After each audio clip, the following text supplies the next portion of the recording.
Hello my dear student, welcome my YouTube channel AVM UPSC nursing. आज हम class 12 का chapter evolution के MCQ करेंगे। चलिए क्वेश्चन से स्टार्ट करते हैं। इससे पहले वीडियो को लाइक कर दो एंड चैनल को सब्सक्राइब कर दो। एंड क्लास 12 के और भी चैप्टर करा दिए हैं, प्लेलिस्ट एक बार चेक कर लेना। चलिए क्वेश्चन करते हैं।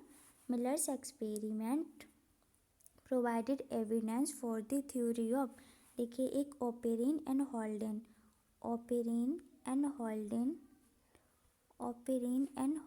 एक साइंटिस्ट हैं जिन्होंने मॉडर्न थ्योरी दी। कौन सी मॉडर्न थ्योरी? इन्होंने दी थी मॉडर्न थ्योरी। इसी पे मिलर ने एक्सपेरिमेंट करके एविडेंस दिए थे। बताइए कौन सी थ्योरी थी, किस थ्योरी के लिए? स्पेशल क्रिएशन, बायोजेनेसिस या फिर केमिकल इवोल्यूशन। इसका आंसर डी सही जाएगा, केमिकल इवोल्यूशन। चलिए next question. Hardy Weinberg principle is applicable to, Hardy Weinberg principle बताइए किस पे एप्लीकेबल होता है। देखिए हार्डी वेनबर्ग ने एक प्रिंसिपल दिया था जो था p² + 2pq + q² = 1। ये हार्डी वेनबर्ग का प्रिंसिपल है। बताइए किस पे एप्लीकेबल होता है? Small population, isolated population, large population या फिर ऑल ऑफ द एबव। इसका आंसर सी सही जाएगा, लार्ज पॉपुलेशन। जो हार्डी वेनबर्ग का प्रिंसिपल है ये लार्ज पॉपुलेशन पे एप्लीकेबल होता है। चलिए नेक्स्ट क्वेश्चन।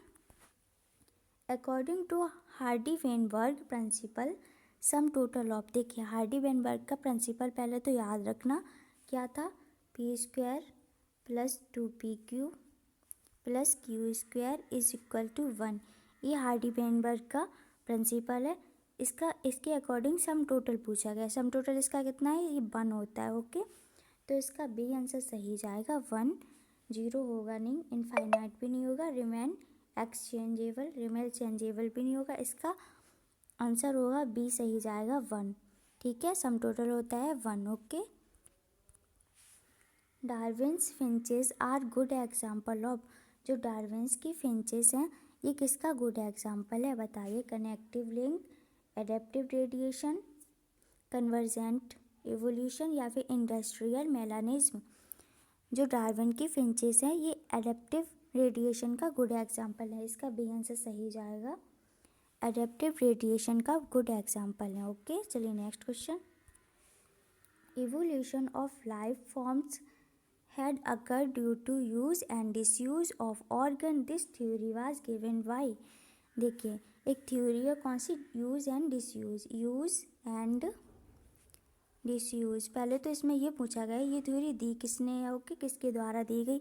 इस थ्योरी में बताया गया था, यूज एंड डिसयूज थ्योरी में बताया गया था जिन ऑर्गन का हम अधिक यूज करते हैं, वो वेल डेवलप होते हैं। ओके, और जिन ऑर्गन का हम यूज नहीं करते हैं वो डिसएपियर हो जाते हैं। ओके, इस थ्योरी में ये बताया गया था। तो ये किसके द्वारा दी गई थी? Alfred Wallace, Lamarck, Hugo de Vries या फिर चार्ल्स डार्विन। इसका बी आंसर सही जाएगा। ये थ्योरी दी गई थी लेमार्क के द्वारा, use and disuse of organ. ये थ्योरी लेमार्क के द्वारा दी गई थी। Okay, which of the following is considered as pollution indicator. 4 option दिए गए हैं। बताइए कौन सा एक है जो पॉल्यूशन इंडिकेटर है? Frequency of melanic moth, lichen, predator birds या फिर frequency of light coloured moth. इसका आंसर बी सही जाएगा, लाइकेन।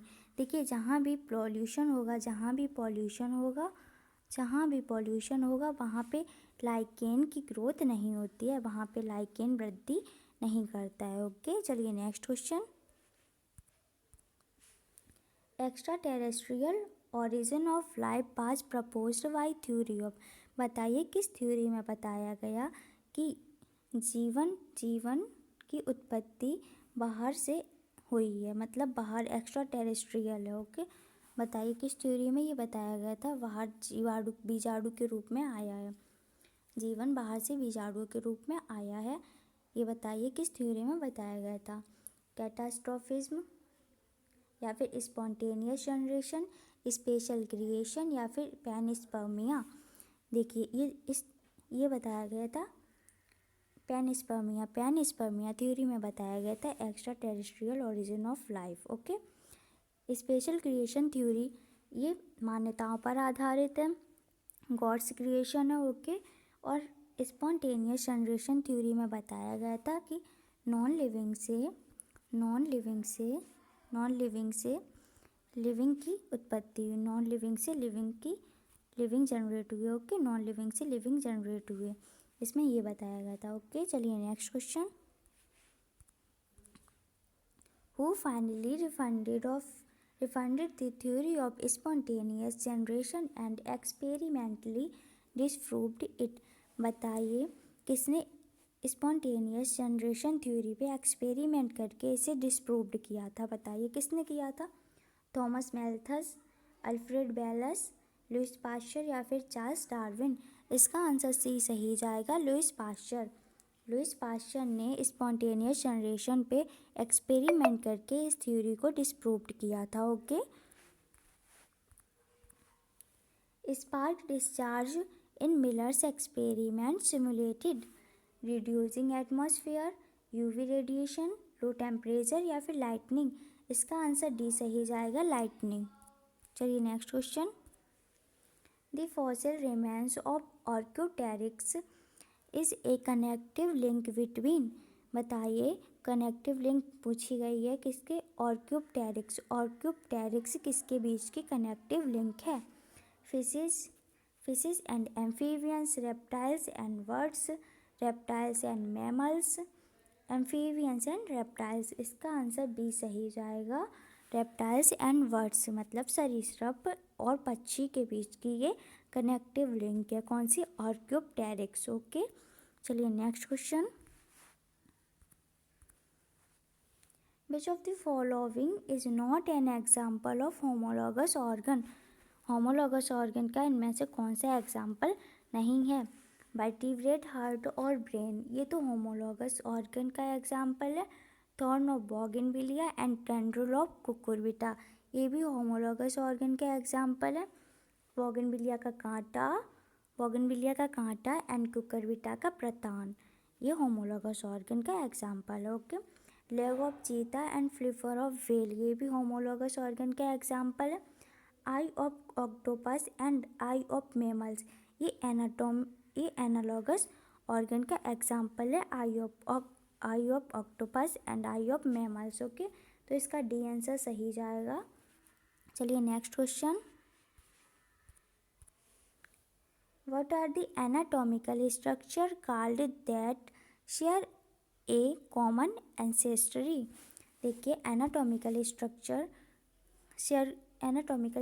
से शेयर कॉमन एंसेस्ट्री या फिर वंशावली कौन सी है? Analogous structure, homologous structure, evolutionary structure या फिर वेस्टाइजियल स्ट्रक्चर? इसका आंसर भी सही जाएगा, होमोलॉगस स्ट्रक्चर।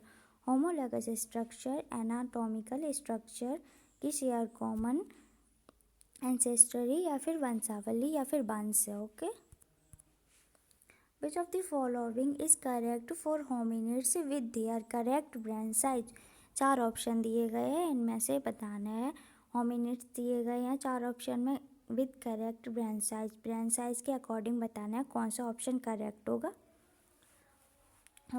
होमो हैबिलस, बताइए होमो हैबिलस का आईक्यू लेवल या फिर ब्रेन साइज कितना होता है? होमो हैबिलस का दिया गया है 650 to 800 सीसी, होमो इरेक्टस का दिया गया है 900 सीसी एंड होमो निएंडरथल का दिया गया है 1400 सीसी एंड होमो सैपियंस का दिया गया है 1350 सीसी। बताइए कौन सा सही है? इसका ना ऑल आर करेक्ट, इसका ई ऑप्शन सही होगा, सारे करेक्ट सिक्वेंस में दिए गए हैं। होमो हैबिलिस का आईक्यू लेवल होता है 650 to 800 सीसी, ये भी ठीक है, ये भी सही है। एंड इसका याद रखना होमो निएंडरथल का आईक्यू लेवल या फिर ब्रेन साइज ज़्यादा होता है होमो सैपियंस से। ओके, होमो सैपियंस का कम होता है एंड होमो निएंडरथल का आईक्यू लेवल या फिर ब्रेन साइज ज़्यादा होता है। तो ये सारे ऑप्शन राइट दिए गए हैं एंड याद रखना। ओके, चलिए next question. Who were the first to use hides to protect their body and buried their dead. देखिए 4 ऑप्शन दिए गए हैं, बताइए किसने सबसे पहले अपनी बॉडी को प्रोटेक्ट किया एंड मृतकों को या फिर डेड को दफनाया। ओके, दफनाया या जलाया, ये प्रथा किसने स्टार्ट की? निएंडरथल मैन, होमो इरेक्टस, क्रो-मैग्नोन मैन या फिर होमो हैबिलस। इसका आंसर ए सही जाएगा, Neanderthal man.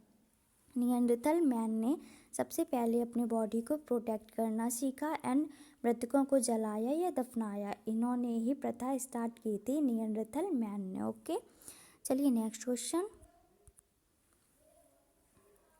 Wings of butterfly and bird are. Wings of butterfly and wings of birds are, बताइए कैसे स्ट्रक्चर है? एनालॉगस ऑर्गन है, वेस्टिजियल ऑर्गन्स है या फिर होमोलॉगस ऑर्गन्स है या फिर बोथ ए एंड बी। देखिए बर्ड्स ऑफ बटरफ्लाई, बटरफ्लाई के जो विंग्स विंग्स ऑफ बटरफ्लाई, जो बटरफ्लाई के विंग्स होते हैं ये स्किन का रूपांतरण है, ठीक है।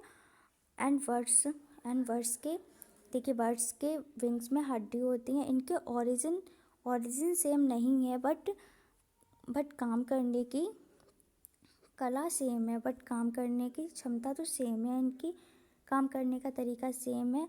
बटरफ्लाई भी उड़ेगी एंड बर्ड भी उड़ने का ही काम करेंगे इनके विंग्स, बट इनकी ओरिजिन सेम नहीं है, तो ये एनालॉगस ऑर्गन है। Wings of butterfly and birds are analogous organs. Okay, चलिए नेक्स्ट 1 मिनट। देखिए होमोनिड्स के बारे में जो दिया गया था, इसमें सबसे पहले होता है, इसको ऐसे याद रखना, DRA हेंस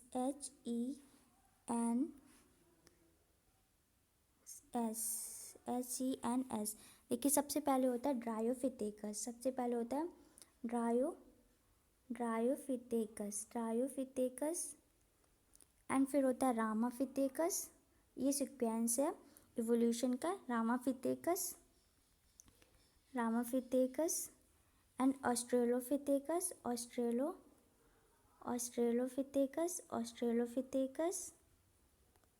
एंड फिर होमोवेंस की स्टार्टिंग होती है होमो से, पहले तो होमो हैबिलस, सबसे पहले होमो हैबिलस, फिर बाद में homo erectus and homo neanderthal and last में होता है होमो सैपियंस। ओके, इसको याद रखना। चलिए नेक्स्ट।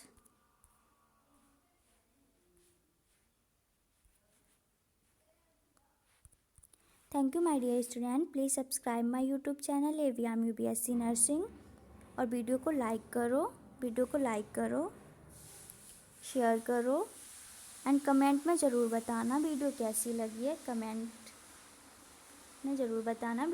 लगी है, okay, thank you very much.